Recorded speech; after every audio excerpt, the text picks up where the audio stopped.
මං කියපු පොත්. ඉතින් මං කියපු තවත් පොතක් තමයි මහරෑ. නිහාල් පීරිස් මහත්මයාගේ. මහරෑ පොත 2024 මුද්‍රණය වුණු ග්‍රන්ථ ප්‍රකාශනයක්. මහරෑ. අම්මෝ මහරෑ. නම දැක්ක ගමන්ම පොත අතට ගත්ත ගමන්ම පළවෙනි පිටුව කියවලා ඉවර වෙච්ච ගමන්ම මම හිතුවේ මේක තද්ද බල හොල්මන් කතාවක් කියලා.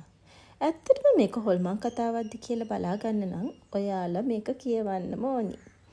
නැත්තම් මං කරන අසාධාරණයක්. එක අතකට මේක හොල්මන් කතාවක්. මොකද හොල්මන් කියන්නේ සෙලවෙන මනසනේ. ඉතින් මේ පොත පුරාවට තියෙන්නේ මිනිසුන්ගේ සෙලවුණු මනස නිසා අත්දකින්න සිදුවෙච්ච දේවල්. මේ පොතෙත් අර මට එක හුස්මට කියවගෙන යන්න පුළුවන් විදිහට ලියවිලා තිබ්බ පොතක්. ඇත්තම මේ පොත මම පැය කීපයකින් කියවපු පොතක්. මොකද ඒ තරමටම මේකට ඇබ්බැහි වුණා කියවන්න. පොත තියන්න නම් හිතුනේ නෑ මොහොතකටවත් කතාව කියවලා ඉවර වෙන කල්ම. ඉතින්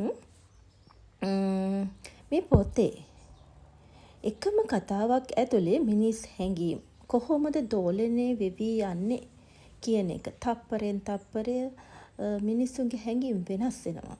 මොහොතින් මොහොත Tamanට අත්දකින්න සිද්ධ වෙන දේවල් එක්ක. අන්න ඒ දේවල් මේක ඇතුලේ හරි අපූර්වට නොදැනෙන්න ලියවිලා තිබ්බා. ඒ වගේම ලිංගිකත්වය සහ දේශපාලනයත් ජීවිතවලට බලපාන විදිහ හරියට ගලපලා තිබ්බ පොතක් මේක. දේශපාලනය කියන්නේ කොහොමද? දේශපාලනේ මහා ගොඩක් මේකේ නැහැ. ඒ වගේම කතාව කියවගෙන යද්දී මං හිතපු අවසානයටම ඇවිල්ලා මෙන්න ඊළඟ පිටුව කියවනකොට හිතුවේවත් නැති හිතන්නවත් බැරි අවසානයකින් තමයි කතාව ඉවර වුනේ. ඉතින් මහරෑ කියන්නේ ලස්සන පොතක්. කුතුහලයෙන් පිරිච්ච හරිම ලස්සන පොතක්. ඉතින් නිහාල් පීරිස් මහත්මයාගේ ග්‍රන්ථ ප්‍රකාශනයක් වෙච්ච මහරෑ පොත ඔයාලත් කියවන්න.